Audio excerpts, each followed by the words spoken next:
Bien, estamos con Gorka Maneiro, exdiputado del Parlamento Vasco, para analizar los resultados de las elecciones que sucedieron este domingo en la comunidad. Gorka, ¿cómo valoras los resultados?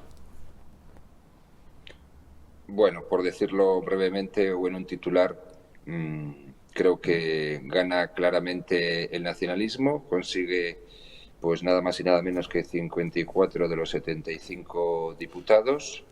El Partido Socialista, que en estos lares es pseudo-nacionalista, consigue 12 y lo demás es prácticamente residual, incluso el PP, que obtiene apenas 7, ¿no? Con lo cual el panorama yo creo que es preocupante de cara al futuro del conjunto de España.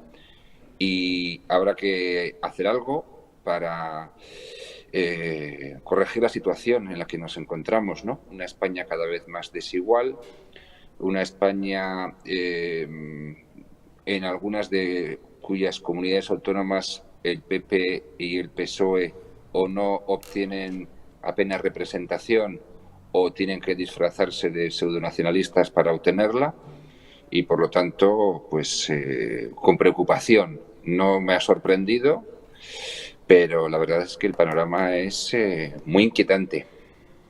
Pero, ¿cómo se explica el auge de Bildu? Vamos, que viene proceso tras proceso creciendo y, bueno, ha llegado al punto de empatar en escaños. O sea, vamos, ¿cómo se explica, sobre todo cuando en campaña tuviste al candidato, a Pello Otxandio, que no criticó a ETA? O sea, evitó catalogarlo como lo que es, una banda terrorista. Sí, vamos a ver, por un lado, el Partido Nacionalista Vasco es un partido que va envejeciendo y los hijos de los que antes o todavía votan al PNV, pues se están apoyando a Bildu. Aparte de la acción terrorista de ETA, que hizo que mucha gente tuviera que irse de aquí, que limitó y perjudicó claramente de los partidos políticos constitucionalistas, además de eso, que es por supuesto lo más importante, en los últimos tiempos han sabido ser más hábiles y han sabido venderse mejor que los partidos democráticos, por así llamarlo, ¿no? Han sido más hábiles, han hecho una labor de fondo y han convencido a gran parte de la población joven en el País Vasco de que es una formación atractiva. Es duro decirlo, pero esto es lo que dicen los resultados electorales, y la cuestión de ETA, pues a mucha gente joven y a gente que no es tan joven, pues la verdad es que no le importa demasiado. ¿Y cómo se podría revertir este crecimiento de Bildu? Porque ya no, digamos, es solamente la reivindicación de los actos de ETA, es también un discurso de frente al rompimiento con España. O sea, Sí, ¿cómo se puede luchar contra eso? yo creo que gran parte de la responsabilidad, por así decirlo, es de los partidos supuestamente nacionales, aunque a veces parece que no lo sean, ¿no? Especialmente en el caso del Partido Socialista de Pedro Sánchez, que ha dejado de ser un partido de Estado para convertirse en un partido pseudo-nacionalista en muchas partes de España, ¿no? Hace falta un discurso que ilusione a la ciudadanía, un discurso que defienda lo común, que defienda la igualdad, que defienda la solidaridad frente a los localismos, los regionalismos, los nacionalismos, que al final no traen nada bueno. Y hay que hacer ese discurso sin miedo, con desparpajo, por la vía directa, hablando claro, explicando a los ciudadanos, haciendo pedagogía. Esto es lo que hay que hacer, ¿no? En lugar de convertirnos todos poco a poco en pseudonacionalistas para tratar de confundirnos con el paisaje. Sobran complejos, hace falta una acción política más convencida y más convincente, y desde luego hay que ser más hábiles de lo que los partidos, ya digo, supuestamente nacionales lo han sido en los últimos tiempos. Ellos son los que son. Los partidos nacionalistas son lo que son, los partidos independentistas son lo que son, tienen claro lo que quieren, van dando pasos hacia adelante. La cuestión muchas veces es que no hay nadie enfrente. Claro, respecto digamos, al tema de esta legislatura que se avecina en el País Vasco, a ver, pareciese que Pradales va a ser el Lehendakari, pero ¿podrá gobernar? O sea, porque con estas matemáticas tan justas, además todavía falta el recuento del voto cera, lo cual pudiese quitarle hasta los 2 escaños que ha subido el PSOE. ¿Cómo se avecina esta legislatura? No, yo creo que se va a repetir el gobierno vasco que hemos tenido en los últimos años, ¿no? Y que ha sido el gobierno que más se ha repetido desde hace 40 años en el País Vasco, que es un Lehendakari del Partido Nacionalista Vasco gobernando en coalición con el Partido Socialista. No creo que vaya a haber ningún tipo de problema para que este gobierno se pacte enseguida y se mantenga durante toda la legislatura. Y en la oposición pues estará por un lado EH Bildu y por otro lado el PP, porque tanto Sumar como Vox pues también son residuales. Claro, pero visto los resultados, ¿cómo vaticinas que va a ser esta oposición de Bildu? Vamos, siendo prácticamente, bueno, siendo coganadores de la elección. O sea, Sí, lo ves más luchar contra cualquier propuesta que surja, dado su posición de poder, o más o menos en la línea de la estrategia que ha ido avanzando durante los últimos tiempos. Yo creo que va a mantener su estrategia, ¿no? Su estrategia de hablar no solo de la independencia, que también, sino también de cuestiones que se refieren más al estado del bienestar, a las políticas sociales, a la educación, a la sanidad. Creo que va a compatibilizar las dos cuestiones, la cuestión identitaria, la cuestión nacional o nacionalista, con las cuestiones sociales, porque además va a estar prácticamente solo en la oposición, ¿no? Creo que va a hacer una oposición contundente, por un lado, para dar pasos hacia la independencia frente al gobierno del PNV-PSE, y por otro lado también va a reivindicar seguramente cuestiones sociales. 27 diputados de 75 son muchos diputados para poder desplegar una oposición, ya digo, contundente. Esto creo que lo va también a mantener con su apoyo a Pedro Sánchez en el Congreso de los Diputados, ¿no? Para, digamos, dar una imagen de que prefiere ser un actor político proactivo, colaborativo y, bueno, seguir dando pasos hasta conseguir ganar las elecciones en el País Vasco, aunque, en fin, no creo que lo vaya a tener fácil.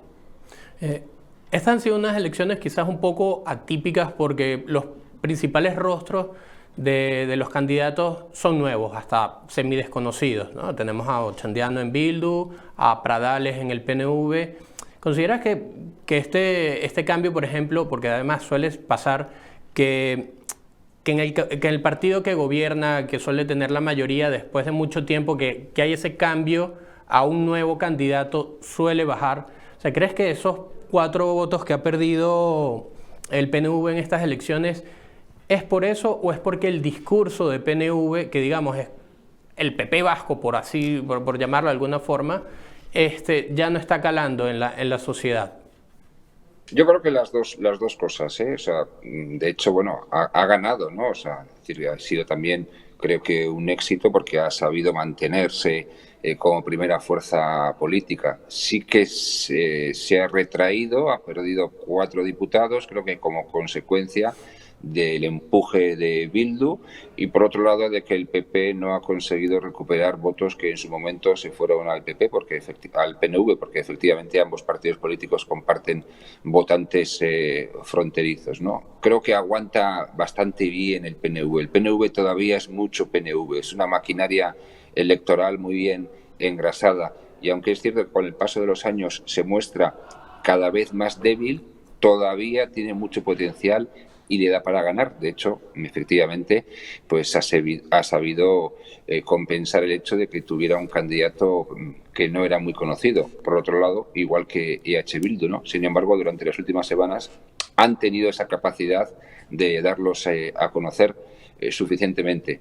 Además, el resto de candidatos del resto de fuerzas políticas tampoco eran muy muy conocidos, ¿no? Con lo cual, digamos que en ese punto tampoco han tenido una gran desventaja. Vale, sí, bueno, a ver, es que tenemos tanto el de PP también, la chica de Sumar, bueno, elecciones, por eso comentaba típicas.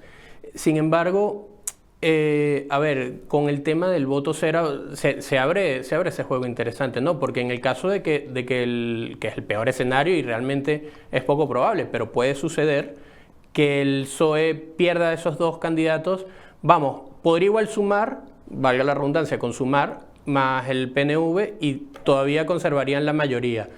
Pero bueno, eso también abre un poco el abanico a una legislatura más complicada, sobre todo de cara al PNV, porque hay muchas políticas que el PNV, por posturas ideológicas, no compatibilizan con el PSOE. O sea, es que a la gente se le olvida un poco, pero es eso, o sea, el PNV es un partido de centro-derecha.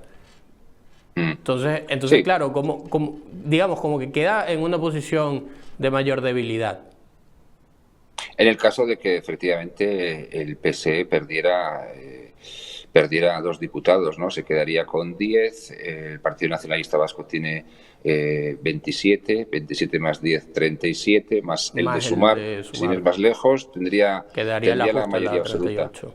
No tendría ningún problema para ser elegido Pradales, porque aquí el sistema es, digamos que gana, no se puede votar en contra de los candidatos, gana el más Correcto. votado, si no es por mayoría absoluta, después por mayoría simple, el más votado, ¿no? Con lo cual ahí no habría problema. Y ya digo que en el caso de que el Partido Socialista perdiera los dos, siempre estaría el recurso de Sumar, pero en fin, no creo que vaya a perder los dos, ¿no?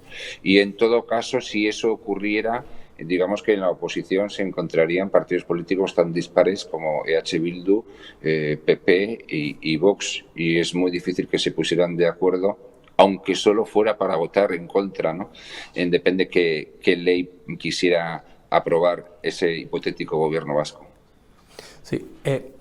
A ver, la caída del constitucionalismo esto es un proceso que viene de larga data en el País Vasco. O sea, lo has comentado, como el PSOE ha hecho suyo consignas independentistas, el PP no logra identificar cómo hacer un discurso que tenga calado, y así que el constitucionalismo ha perdido mucho terreno en el País Vasco y en otras comunidades también, como en Cataluña. Sí. Sin embargo, este gobierno en particular ha hecho mucho por limpiarle la cara a Bildu, por blanquearlos, para normalizarlos a nivel democrático. Visto los resultados en las gallegas, donde el BNG se convirtió en la segunda fuerza, algo que hace unos años era impensable, visto el resultado ahora de Bildu, visto el más que probable buen resultado de los independentistas catalanes, ¿consideras que es Pedro Sánchez el presidente de los independentistas? Sí, claro, por la vía de los hechos, que lo que estamos viendo a lo largo de los últimos 5 años es así. Ahora mismo el PSOE de Sánchez y Sánchez en concreto, pero el conjunto del partido es uno de los problemas que tiene España, ¿no? Tiene un partido político de centro-derecha como es el PP, que es, digamos, un partido de centro-derecha normal. Lo que no hay en España es un partido político de centro-izquierda o de izquierdas normal, ¿no? Que defienda a la nación, que defienda la igualdad, que defienda el Estado y que se oponga de manera contundente a quienes quieren romperlo. No tenemos eso, y lo que tenemos es un partido socialista cuyos socios son lo peor de cada casa, es decir, populistas, nacionalistas e independentistas. Por eso, efectivamente, uno de los responsables de la situación que padecemos es Pedro Sánchez. Es el principal responsable de la situación que padecemos, más allá de que hayan pasado otras cosas durante los últimos años que explican la situación en la que nos encontramos. Pero Pedro Sánchez es uno de los responsables, el principal responsable, y por eso es tan importante que cuanto antes haya una alternativa que lo desaloje de la Moncloa. Veremos si es posible y cuándo es posible que esto ocurra. ¿Cuándo? Esa es la gran pregunta que todos nos hacemos. Bueno, Gorka, un placer tenerte aquí en Periodista Digital. Hasta otra. Muchísimas gracias.